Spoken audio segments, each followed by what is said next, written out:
सामान्यतः लोग देखते हैं पाप शब्द को धर्म से जोड़ करके, और धर्म से जोड़ करके पाप को जो देखा जाता है तो सचमुच में वो हमारे व्यवहारिक जीवन से जुड़ा हुआ होना चाहिए। लेकिन कभी किसी ने धर्म को ईश्वर से जोड़ दिया और ईश्वर के प्रति लोगों के मन में भय उत्पन्न करके और पापों को भी धर्म से जोड़ दिया। शायद उन्होंने अच्छा सोचा होगा कि ईश्वर से डर करके कुछ लोग पाप नहीं करेंगे।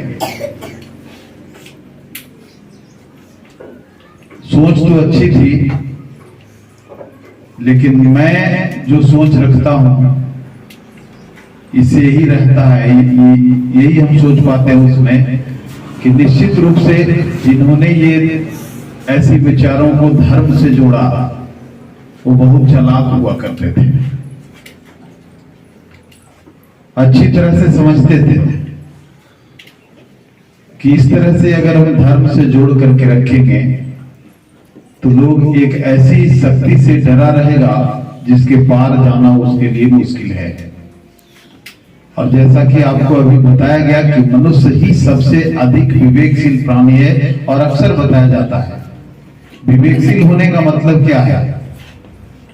विवेकशील होने का मतलब ये है कि हम हर बात को ये समझ सकें कि हमारे लिए अच्छा है या बुरा है।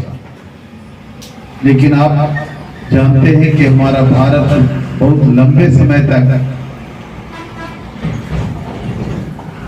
गुलामी की जंजीर में जकड़ा रहा, लेकिन हमारे जो इतिहास लिखे गए हैं, रामायण, महाभारत, गीता, पुराण, ये सारे गुलामी से बहुत पहले की बात है।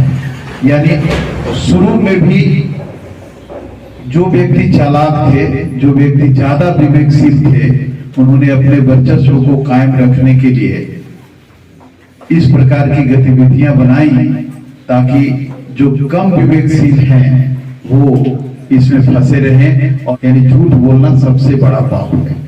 अगर आप झूठ नहीं बोलते हैं, इसका मतलब जितने भी कर्म और पाप के लिए बताए गए हैं वो सब इसी से रिलेटेड है, सब संबंधित है। आप झूठ नहीं बोलेंगे, इसका मतलब बाकी सारे कार्य जो अभी पाप की गिनती में बताए गए वो नहीं हो पाए।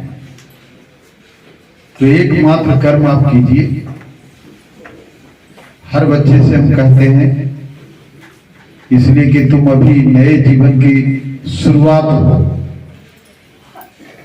ऐसे तो जन्म लेना ही जीवन की शुरुआत समझा जाता है, लेकिन उस समय तक हम अपने आप को ये नहीं कह सके कि हमारी जीवन में नए जन्म की शुरुआत है, क्योंकि हमारे अंदर जो विवेकशीलता का गुण है वो कुछ बड़ा होने के बाद ही आता है, कुछ सीखने के बाद ही आता है।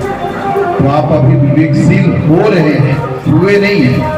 अगर हो जाते तो आपको रोज छड़ी का डर नहीं दिखाया जाता, मुक्का और गुस्सा का डर नहीं दिखाया जाता, आपके पापा को कह देंगे, मम्मी को बता देंगे, ऐसा डर नहीं दिखाया जाता। अभी आप विवेकशील होने की ओर है, तो थोड़ा थोड़ा कदम बढ़ाइए। और सबसे बड़ा जो हम बता रहे हैं या अभी बताया गया कि झूठ न बोले, सारे काम खुद ही अच्छे हो जाएंगे। Thank you.